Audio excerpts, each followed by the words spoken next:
Listen, everyone, as soon as the Anti-Tubers start acting up again, then maybe we'll go back to them. But if it's not going to be for a while, why not laugh at some PC gaming haters? I mean, I love consoles as much as the next person. I think that they're pretty neat sometimes. But I also just prefer to play games on the PC. There's so many benefits, but there's so many downsides. Maybe? Well, according to this guy, there is. I like PC gaming. Like I've chosen PC gaming, but it is like a world of pain. It is just, if you are not a troubleshooter, if you do not know computer science, like, don't be a PC gamer. Wowee. Well, it seems like we're dealing with a really special one this time, so I guess it's time to take the gloves off, so to speak. I mean, you don't have to be a computer engineer or anything like that to build a PC or to even game on a PC. If anything, I would say that it requires a little bit more know-how to do things on a console. But that's just because I've been on PC for so long and everything is literally just a Google search away.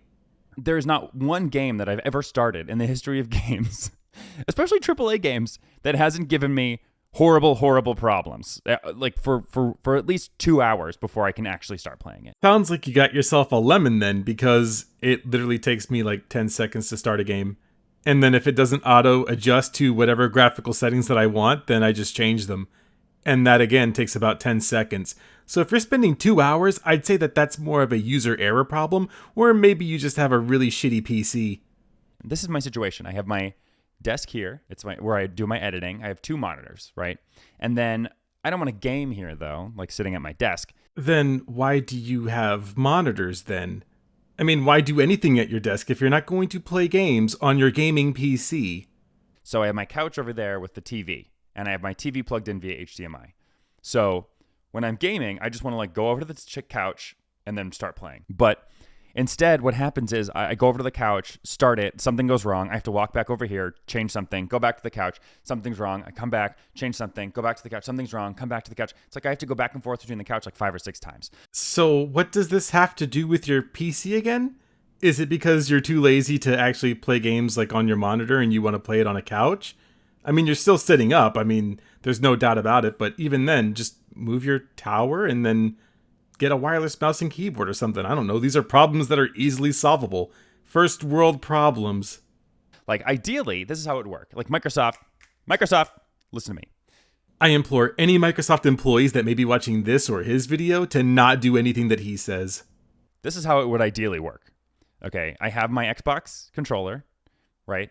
I push the Xbox button, and it gives me a list of my games. Then just get an Xbox. Are we really doing this song and dance? Why doesn't it do that? It doesn't do that. Then just get a shortcut that does it, or use Steam Big Picture mode and you can map it to that button. It does everything else. It doesn't give you a list of your games. So I want to press the Xbox button, it gives me a list of my games, and then I click on the game I want to play, and then the next prompt that I want, which monitor do you want to play on? I'll tap the monitor. Not sure if you know this, but there's actually a setting on your desktop PC that will allow you to choose whatever your main desktop monitor is. And if you don't want to do it that way, then some games, some older ones, they will have the option to where you can choose the specific monitor that you want. So that's a game developer thing. Then the next prompt should be, which audio device do you want? This sounds like an awful choice. If you're already set up on your computer and you know where everything is going, then just change it before you start playing the game. What you're saying sounds way more cumbersome and stupid.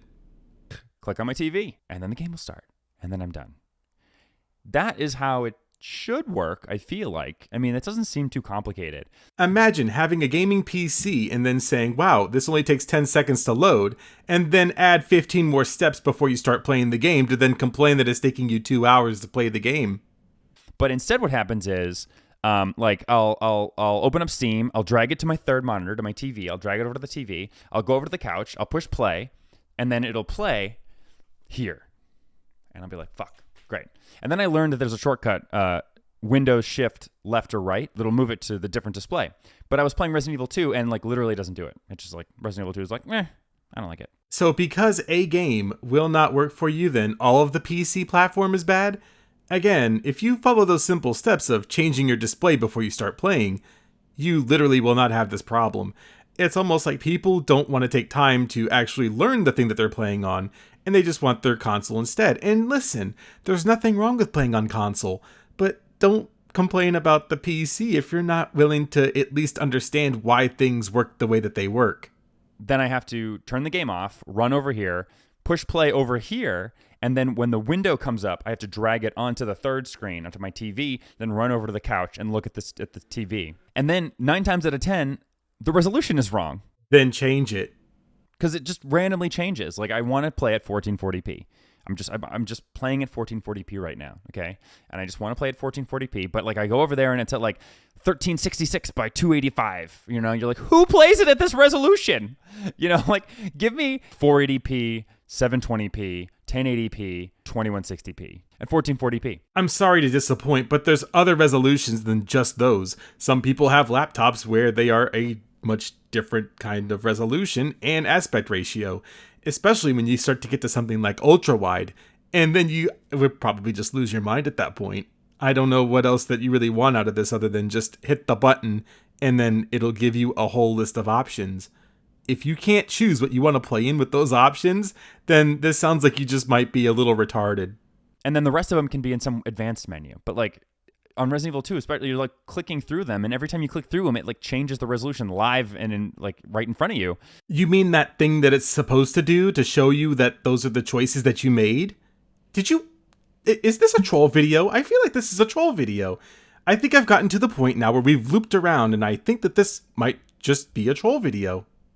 And if you have far to go to get to your resolution, that's like pain in the ass. So I'm back on the couch, and then I play the game. I start the game again. It's on the right screen, but now I have the wrong audio. The audio's playing over here, and then I have to run back over here, change the audio, go back to the couch, push play again, and then I'm like, okay, I want to record this, and I have to use NVIDIA Shadow Play. I think that's what it's called still, but NVIDIA's like overlay. I have to use it. Why are you giving out so many myths about this? You don't have to use NVIDIA Shadow Play. I mean, it's probably one of the better things that you can use, or you can use OBS.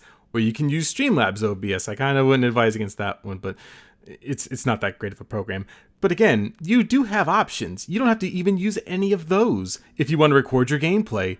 But from the way that it sounds, I wouldn't want you recording anything because you might just fuck it up. And so I'll be on the couch and I'll start the overlay, and then it'll be, again, on this monitor. Like the game is playing on that TV.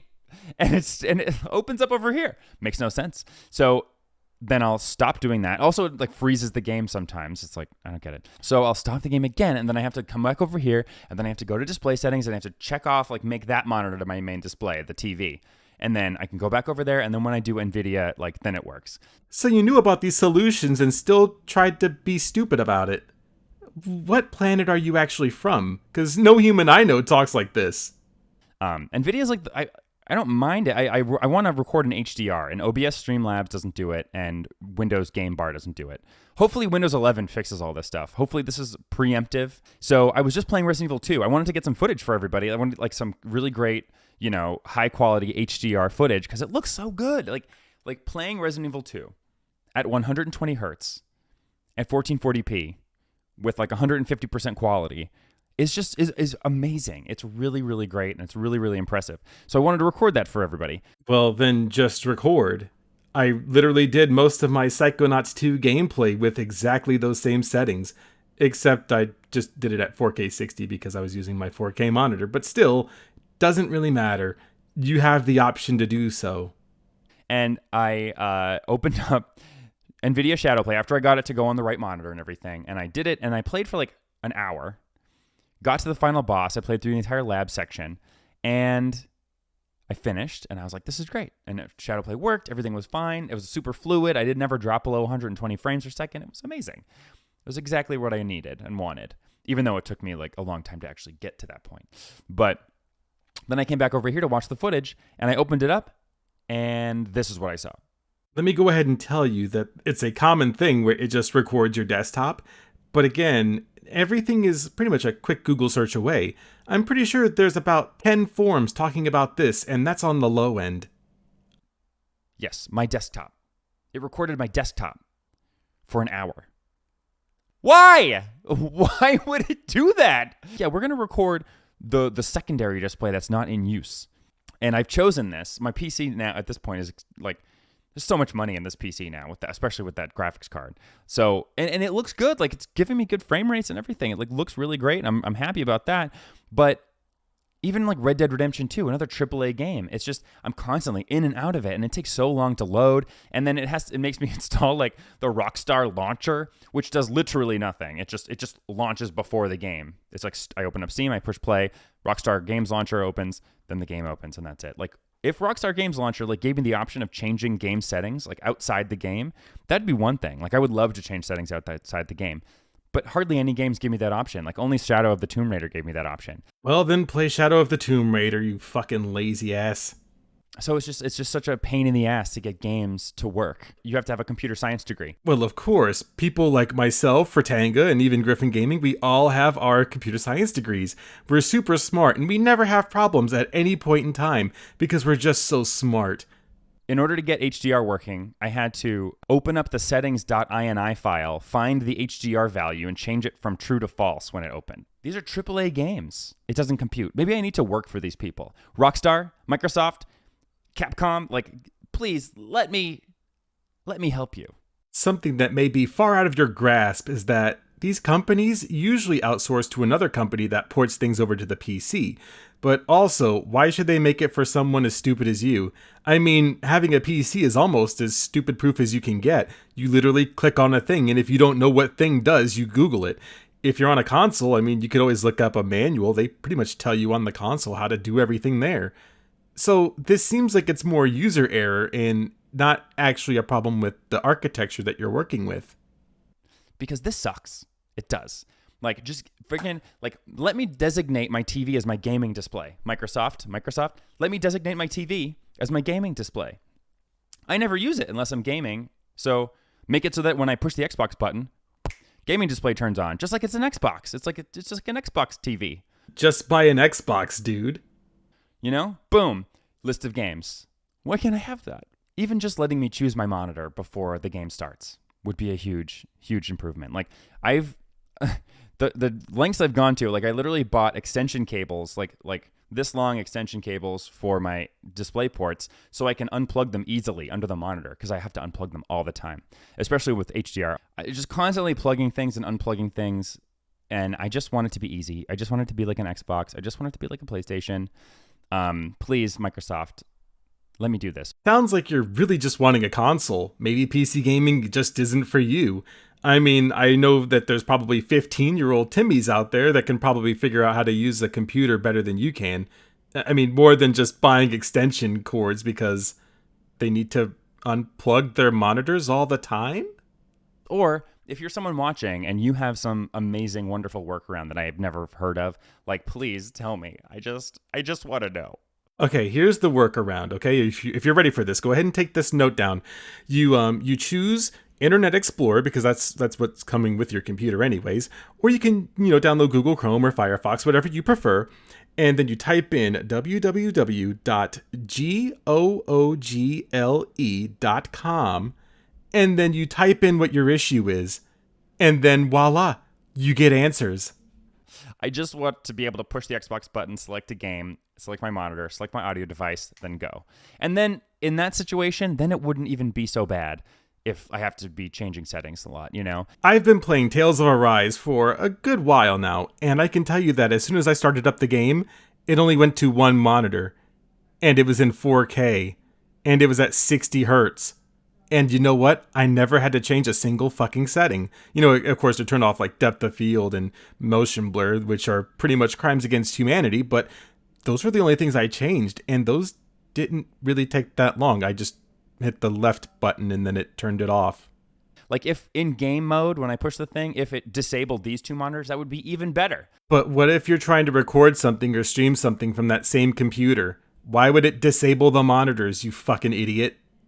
Because that's such a problem, having these two monitors. Because then NVIDIA wouldn't think it might be a different monitor. It would only be the only monitor like available, So if you are a PC gamer and you are running into problems like this, let me know. Or you can just Google it, or go onto the Steam page for the game and find where the discussions are happening or where the forums are, and people are probably having the same issue. If you are a PC gamer and you have your TV connected to your PC via HDMI or whatever, Let me know your experience, because are you like running back and forth to your couch constantly? It's so, I hate it. I hate it. I hate it. I rarely ever think about wanting to sit on my couch and play a PC game unless that is my specific goal.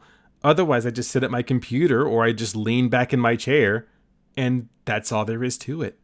I love like maxing out my settings and like tinkering and all that kind of stuff. I love the tinkering, but it's the running back and forth with these things that just shouldn't be. They just shouldn't be like this. In the event that something like this happens, people will usually just ask their friends, if they have any, of course, or they will go to Google and they will find their answer, or just not be fucking stupid. I know that that's getting thrown around a lot in this video. So yeah, please let me know in the comments how you feel about all this kind of stuff. PC gaming, so disappointing. You know what? Maybe Papa Frit was right. We do need to gatekeep PC gaming and keep all these weird peasants out. But I was going to say I'm optimistic, but that's not true. I guess Windows 11 is coming out soon, so maybe that'll fix some issues. But if you're listening, Microsoft, please just game button with a list of games that I can just choose from. Okay? Thank you. Again, I implore any Microsoft employee or any, Apple Store employee, if you're probably watching this for some reason, to just never listen to the advice of stupid people, because myself as a stupid person knows at least how to do a very basic function of looking up a solution. But apparently that has escaped our fine friend's little brain here. So, it is what it is. Just don't be stupid or get an Xbox, because that's probably what you're more used to. And trust me, the Xbox Series S and X are pretty good little machines. They do everything that you want to in 4K with HDR. So maybe you should just focus on those. But that's all I really had for today, and also if you're watching this, then that means that I'm probably across the country in a city near you. But if I'm not, then at least you can say hi to all of these other great patrons like Raymond Ortega, and also to the YouTube members like Pokemon Red. So sorry if I missed a few names, I'm kind of just rattling them off before I leave, but I hope that you guys stay safe and just make sure you stay hydrated, friends.